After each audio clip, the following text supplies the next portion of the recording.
Good morning. And welcome. I wanted to speak to the image on the screen. So Stephen and Brandon and I met, first week of November to talk about what this series in Advent might look like. And at the time, I guess we thought that, oh my goodness, we need to, as an act of hope and faith and resistance, embrace and practice unapologetic joy. And at the time, we were expecting both Tom and Conrad here at this event, so we thought, kitchen party. Doesn't that always happen when Tom and Conrad show up? So 'tis the season where everybody's going down like flies, and Conrad's gone down. All right, too bad.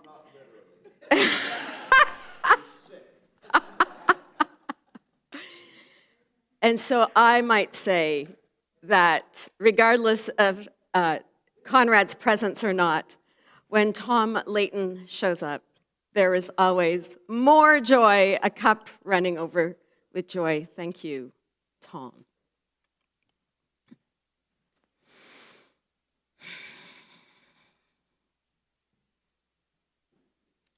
Come close and listen to the voices of the ancients, to the poetry of prophets and the dreams that break the night. Come close and listen to the heartbeat of the holy, to the yearnings of the lowly, to the hunger in your heart. Come close and listen to the narratives of mystics painting stories that are doorways to the joyful cosmic song. Come close and gather round a vision of compassion born in hearts and hands and voices till the world is born again. I'll invite Ophelia and Ashley to come and light for us the candle of love. The responsive readings are on the screen.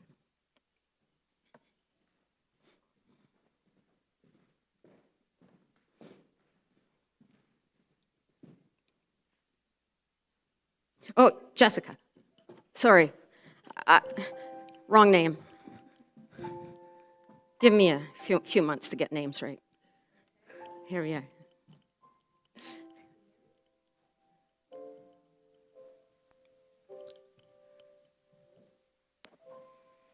Well, Oh, there we go. Okay.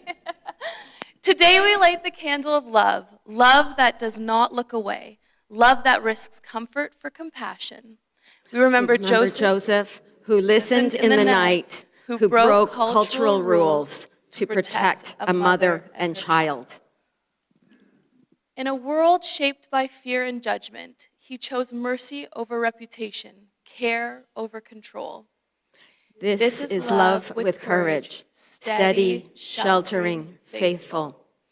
As this candle is lit, may such love be born among us. May we guard what is vulnerable, stand where love calls us, and make room for holy beginnings.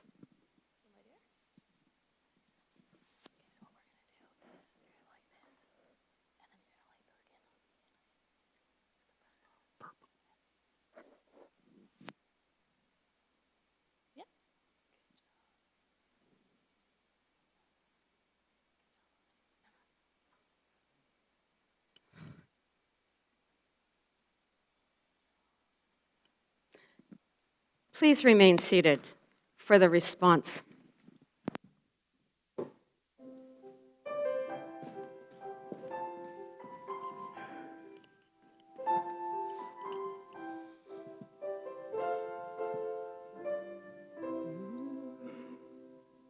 Love is a flame that burns in our heart. Jesus has come and will never depart. When God is a child, joy in our song. The last shall be first, and the weak shall be strong.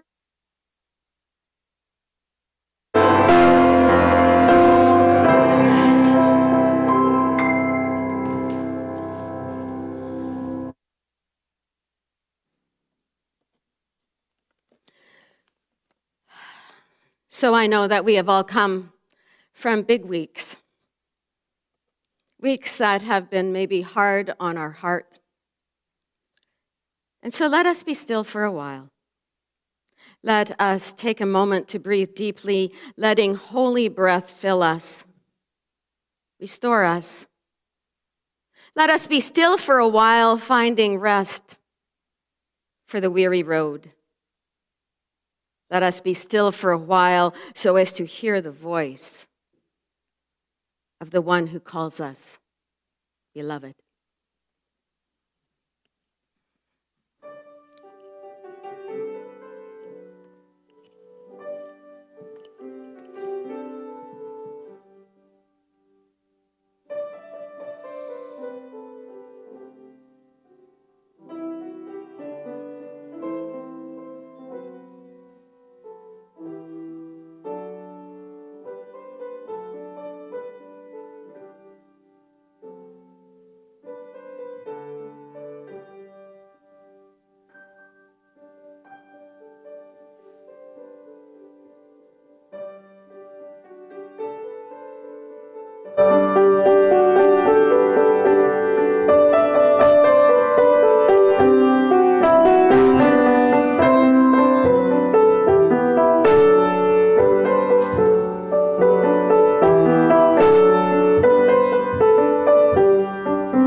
Let us pray. Holy Mystery, on this longest night and turning of the year, we gather at the edge of light and darkness. In this thin space where heaven and earth lean toward one another, we pause to listen for that which is only revealed in the darkness. That place where seeds are held, where dreams take shape, and where new life is quietly imagined.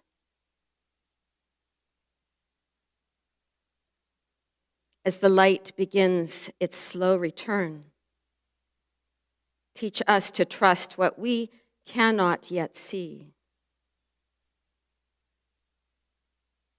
Mysterious Creator, you speak in silence. and in dream, revealing your wisdom to those who make room to hear.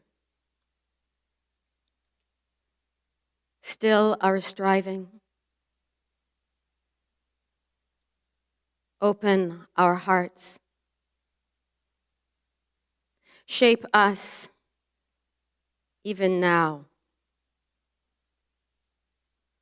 so that we too might become participants in the sacred story that is born again and again and again among us. May it be so. Amen. The hymn is on the screen.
So I have to say that at the end of the service today, anybody who is brilliant with a good ear can do what several of us tried to do on Friday, and that is find the source of the beep.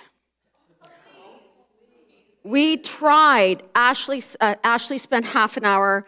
I came over for 10 minutes, called in Don Wilford thinking maybe a guy can do it. I don't know. And absolutely, like really. So at the top or the bottom of the hour, I invite you curious folk, because when you're back there, it sounds like it's here, and when you're here, it sounds like it's back there. Oh well, it will be unforgettable. All right, let's stand in front of that manger scene again. You know, the one that we carry in our hearts because it has been put before us at this time every year, all of our lives. And again, last week I said, can we make this not about the baby yet? All right, there are other things going on. And so we're going to read from Matthew's introduction to the story of Jesus today.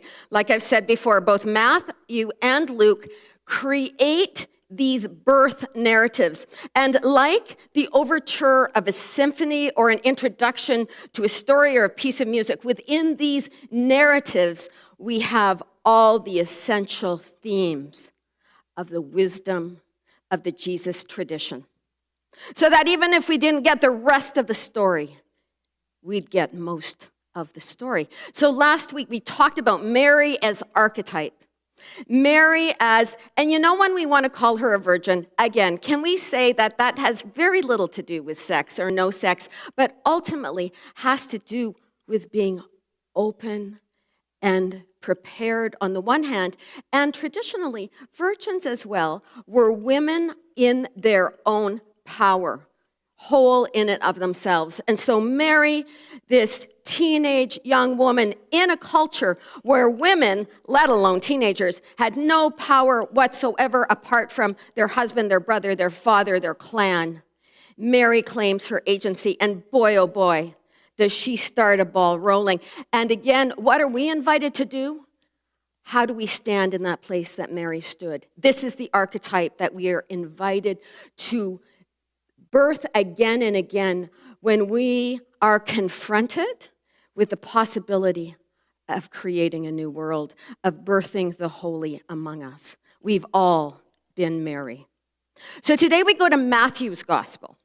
Matthew's gospel is known as the Jewish gospel. So he was writing to members of a Jewish community who were also followers of Jesus. And therefore, he has a little bit of a different take. He actually picks up some different themes within the Israel tradition. So one thing I'll just point out that if we're going to say Joseph, and if we go back into the Israel tradition, Joseph is known for his dreams. And so the Joseph that we meet in today's narrative, again, is a man who dreams. All right? And again, so Joseph is the archetype, one that doesn't actually get a lot of attention. You don't find a lot of Josephs in the great museums across Europe or the great churches across Europe. You see mother and child. But Joseph plays such a significant, supportive role in the unfolding of that larger story. And we're going to think about that this morning. I'm reading from Eugene Peterson's version entitled The Message. The birth of Jesus took place like this. His mother, Mary, was engaged to be married to Joseph. Before they enjoyed their wedding night, Joseph discovered she was pregnant. Joseph, chagrined but noble, determined to take care of things quietly so Mary would not be disgraced. While he was trying to figure out a way, he had a dream. God's angel spoke in the dream, Joseph, son of David, don't hesitate to get married. Mary's pregnancy is spirit conceived. She will bring a son to birth, and when she does, you, Joseph, will name him Jesus, which means God saves because he will save many people. And they will name him Emmanuel, which is Hebrew for God with us. Then Joseph woke up. He did exactly what God's angel commanded in the dream. He married Mary, but he did not consummate the marriage until she had the baby, and he named the baby Jesus.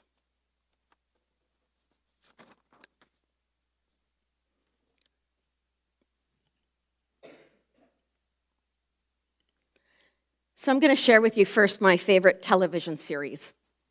And then probably, maybe my favorite book from this year. So some of you might guess, because a while back, I think I used to talk about it a lot, my favorite television series is called The Midwife. Right? Why is that? Why is it that it just touches my heart so deeply?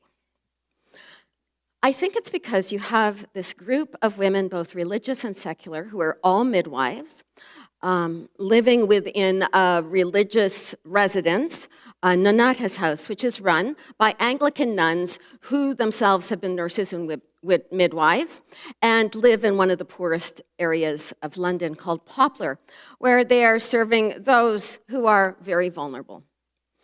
And what strikes me as I watch that movie or that show, and what always pulls my heart, is the way that the role of these midwives, nurses, young women, is they show up in the lives of people who are struggling because of forces way beyond themselves, a lack of housing, a lack of adequate housing, unemployment with their husbands, still the fallout of World War II, maybe the role of alcohol, etc., and no birth control.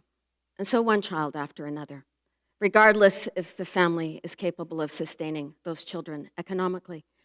And again, in one crisis after another, these women, these midwives, just show up, are present. They don't change the world, except they change the world of one person at a time, because they practice this wonderful presence, protection, sanctuary. It seems to me that these midwives are living out of that deep archetype of Joseph, who shows up and provides safety and support.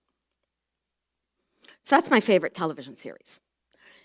My favorite book, even though I think I said to somebody the other day, here's another one of my top 10 books, but I think I have top 15.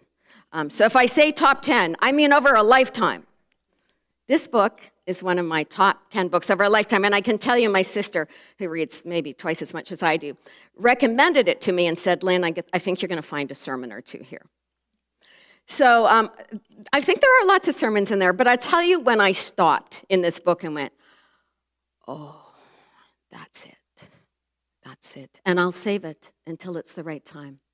And today it's the right time. So the book is called My Friends, and it's written by the same author as the man who wrote A Man Called Ove. So it was made into a movie called A Man Called Otto, a Norwegian writer. The story, you never learn where the story takes place. No towns are ever given a name, no countries named. Why? Because it is the eternal human story, and it could be in any time and place. And involved, it's sort of involved, but I won't give you the involved piece. I'll give you the piece that anchors the story, and that is 4 friends who, when they meet, are about 10, 11 years old. And they all live in families that are, in one way or another, disintegrating. They all come from immigrant families. They live on the shore, so they're near an ocean. A couple of their parents work at the docks. One has been badly injured. They all 4 come from less than happy and healthy homes. And yet they find one another. And during the summer holidays and on weekends, they have this ritual. They agree upon a meeting place.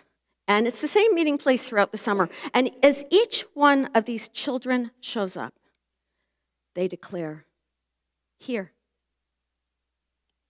here, here, here. And that here, I think, refers to 2 things. The first thing it refers to is, I'm here. I made it through another evening in my household that isn't always safe and sanctuary and satisfying. And the second thing it says is, I'm here. I'm here for you. I'm here for you. I'm here for you. And as I read that part in the book, I went, well, that's it. That's the archetype of Jesus, of Joseph, in a word. So let's go back and think about Joseph, all right, as the archetype, as every person, right? Who, how does the story begin? It's an old story. A young woman is pregnant, and she's not pregnant by her fiancé. Well, that story's old as the hills, right? And cultural protocol would suggest that she can be sent away, she can be banned, she can be shamed. That too is an old story. And yet Joseph is a good guy in a world that really needs some good guys. And he decides, I'm not going to shame her, there's not going to be any drama. I'm just going to quietly send her on her way. I'm just going to, little aside over here, okay. Keep in mind as well that Joseph as the archetype is actually the archetype, the alternative to the men who have real power in that culture, right? So we know about those men who have power, and we know how they make decisions. And then there's an ordinary guy who also has some agency. And this is then how the story unfolds, right? Because what we're invited to hear is that, that's the normal way of doing things. But is there a better, wiser, more sacred way? And who, if anyone, is going to show up and choose that way? And it's not those who exercise power from above, but those who come from the lowly places. All right. So he has this dream.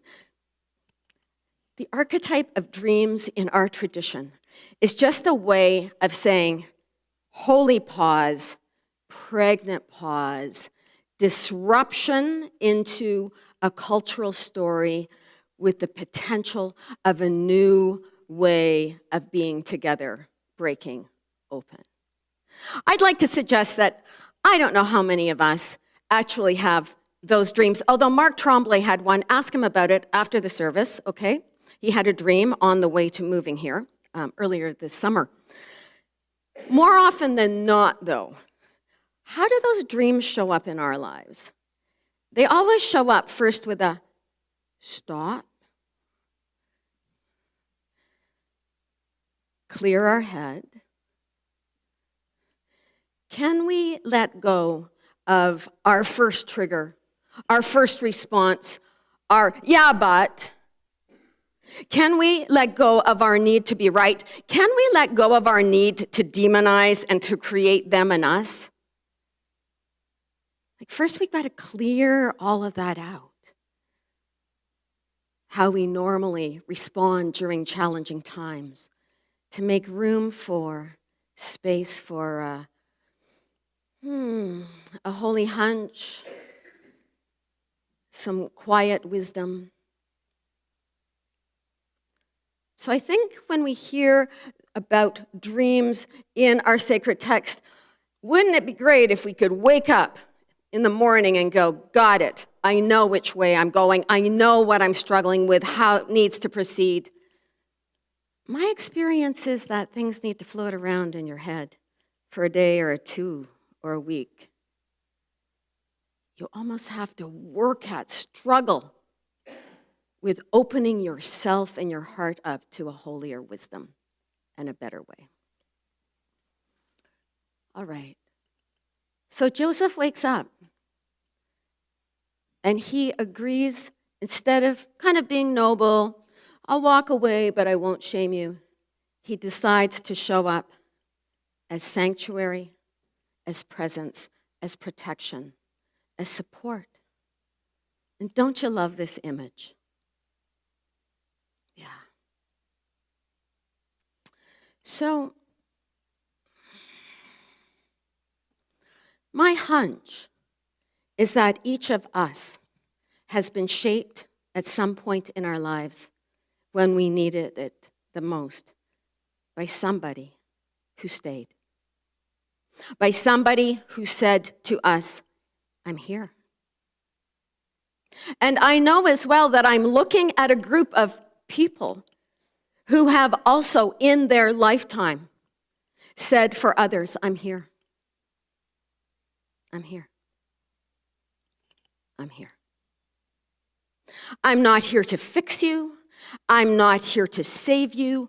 I'm not here to disappear your diagnosis or to deal with your broken marriage or whatever else life has thrown at you, and it does.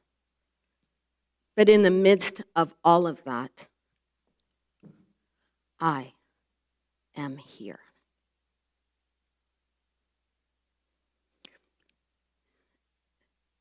And then each day as the friends departed to go back to goodness knows what in their household, they concluded their day with one more word. Tomorrow. Tomorrow. Tomorrow. Tomorrow. I'm not going anywhere. I'll be here tomorrow as well.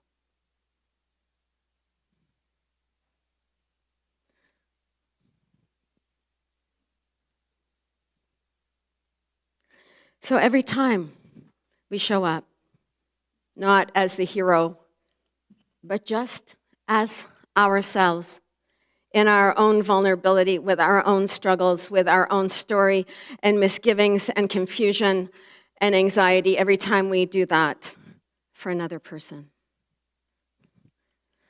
That which we know as the kingdom of God is born in our midst. That which we name Emmanuel, God with us, well, we become the incarnation of Emmanuel. We are those with the message that God is with all of us, and reinforce that vision with our own here.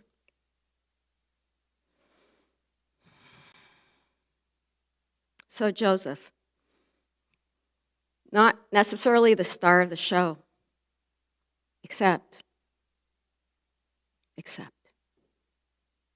So I invite you now during this time for contemplation to consider those who throughout the years have shown up for you. When you were afraid, when you had hit a wall, when you were in a far country, when you thought that there was no future to look forward to. Think about those who showed up with a here. Maybe some of them are in the room today. I know that there are several of you in the room. I suspect every single one of you, almost at one point, who has shown up as a here for me. Who has shown up when I have been at the end of my rope, when I could not find the gifts, the resources, the agency within me. I have leaned into the gifts, the resources, the agency, the word, the wisdom that showed up in the flesh in someone else.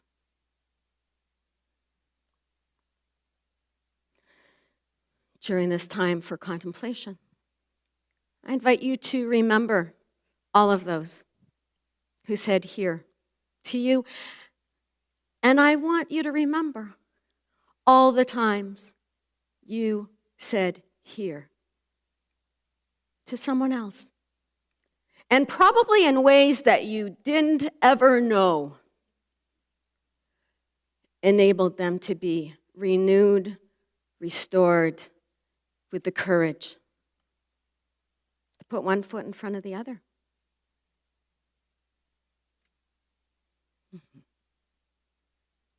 And so, tomorrow,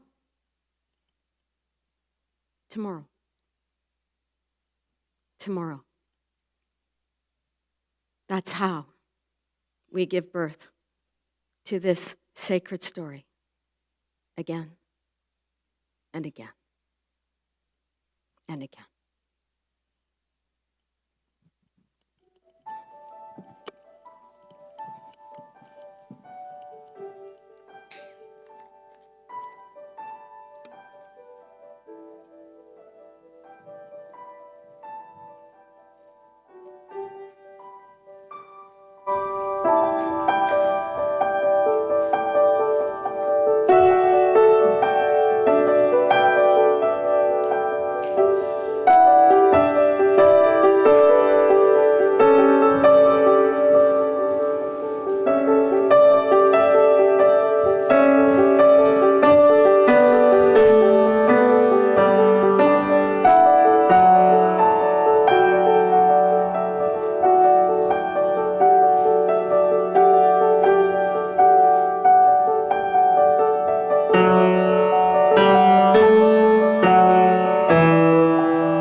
Thank you, Tom. No words. Okay, kitchen party time. We're going to sing 3 pieces in a row. Make sure that Tom Layton is mic'd for these, please. We're going to start with Good King Wenceslas, and he may have directions. And then, because Ding Dong Merrily on Time is High is so joyful, and I keep on thinking of Tom. You know when Tom does these bum, bum, bum, bum, no, wrong side? Bum, bum, bum, bum, bum, bum, bum, bum, bum, bum, bum. You know, he does these church bell things, right? And so I thought, well, we're going to do Ding Dong Merrily on High. And then I downloaded the words and went, I didn't know these were the words. They're kind of interesting. Old English. We're going to do it. And then we're going to conclude with Infant Holy, Infant Lowly. Here we go. Yeah, okay.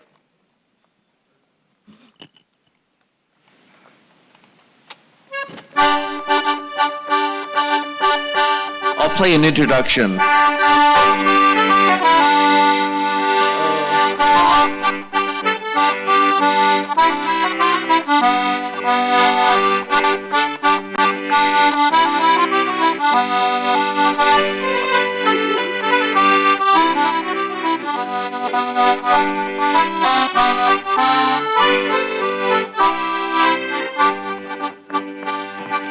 Good King Wenceslas looked out on the feast of Stephen, when the snow lay round about, deep and crisp and even.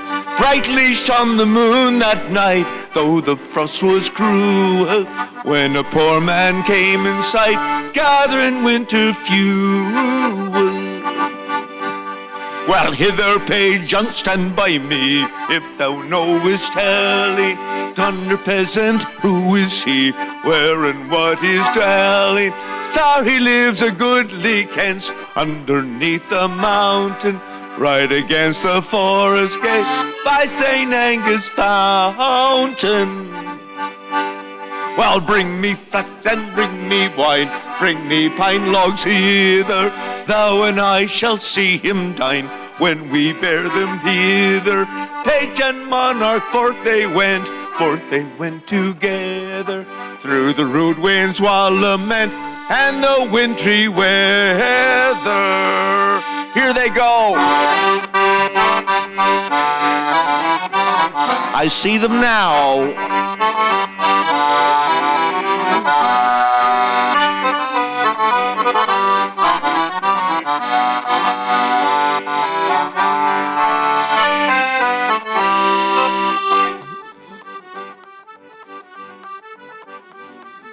Sire, the night is darker now, and the wind blows stronger. Fills my heart, I know not how, I can go no longer. Well, mark my footsteps, my good page, tread thou in them boldly. Thou shalt find the winter's rage, freeze thy blood less coldly. Well, in his master's steps he trod, where the snow lay heaving. Heat was in the very sod which the saint had printed. Therefore Christian men be sure of wealth and rank possessing. He who now shall bless the poor shall yourselves find blessing.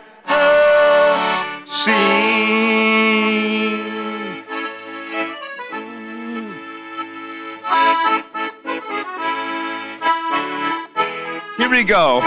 Ding dong merrily and high, in heaven the bells are ringing. Ding dong verily the sky, a river with angels singing. Oh, oh, oh, oh, oh, Hosanna in a... Let's repeat that.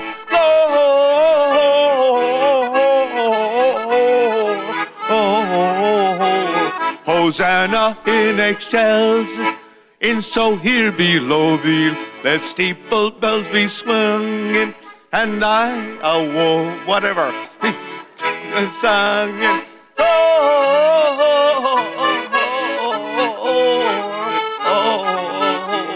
Let's do that song again now.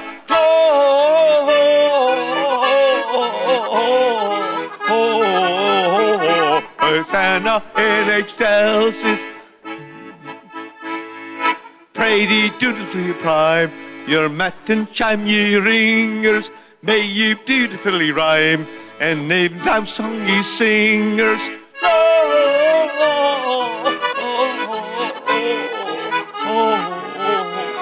Hosanna in excelsis.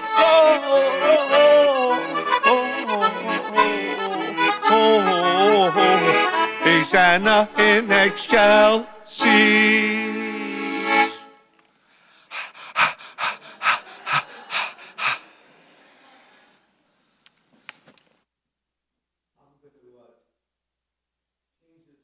For a second. You guys catch your breath? There.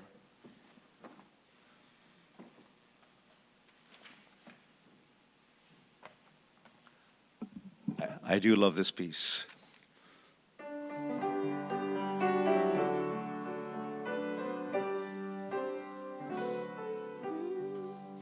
Infant holy, on his bed of castle stone. Let's change the key, shall we? Let's go down a little bit. Infant holy, for his bed a castle song. Oxen lowing, little knowing, Christ the babe is Lord of all. Angels swinging, bells singing, bells are ringing, tidings bringing, Christ the babe is Lord of all. Christ the babe is Lord of all. Flocks were sleeping, shepherds keeping vigil till the morning new. Saw the glory, heard the story, tales of our gospel true. Just rejoicing, free of sorrow, praise the voicing, meet the morrow. Christ the babe is born for you. Christ the babe is born for you. Stars were gleaming, shepherds streaming, oh, the night was dark and chill. Angels' story, mangers' glory, shepherds heard it on the hill. Ah, the singing, hear it ringing, earthward winging, praises bringing, Christ the babe is born for you. Christ the babe is born for you.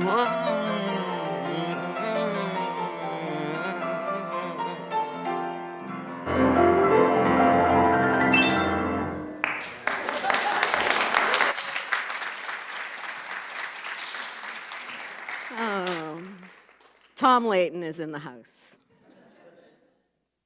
All right. At this time of our service, I talk about how we, as a circle of friends, are seeking to live out of this ancient invitation to show up, to be here for one another in all of our humanity.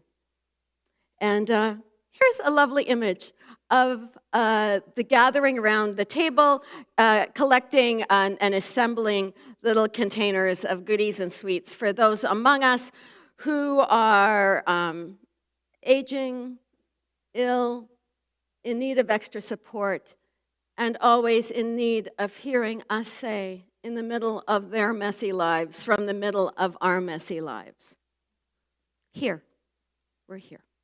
And on a larger scale, always wanting to connect all the dots, I want to encourage you. We had a number of these printed for the house tour because we're still, of course, people are going to explain to me the Andrew again. All right, are you still at church? Do you still have Sunday mornings? Like, do you have a minister? Are you preaching? Yeah, I've never gone out on a Saturday night in my life. Thank you. I should have been at the Waring House last night. Of course I wasn't. Because I was. So anyway, thank you to Lynn Stein, who designed these cards. Again, the Andrew, a space for every story, but on the back is the elevator speech, all right? The Circle of Friends, formerly St. Andrews, created the Andrew, a hybrid community and sacred space for all. To date, the Andrew has been here for more than 50 community programs, initiatives, and partnerships. So there are a number of these in the back, and I'm going to invite each of you to put 3 in your car. So the next time, or in your purse, or wherever you put things, when you're walking down the street and saying, "Excuse me, can you explain to me what you guys are up to again?" And you go, "Here." We have made massive decisions to ensure that regardless of the decline of this ancient spiritual tradition in its former manifestation, we have said yes to a rebirth of this tradition so that we can continue to be here, so that we can continue to be here for one another and our neighborhood. It's our way of declaring tomorrow, tomorrow, tomorrow. So we'll still have to do some explaining, and we'll get the elevator speech a little tighter, but it's complicated and it's messy. So it's not going to be easy. But again, I encourage you to have some of these in your purse, in your car, because it's a story we're sharing. Okay? Announcements. Oh my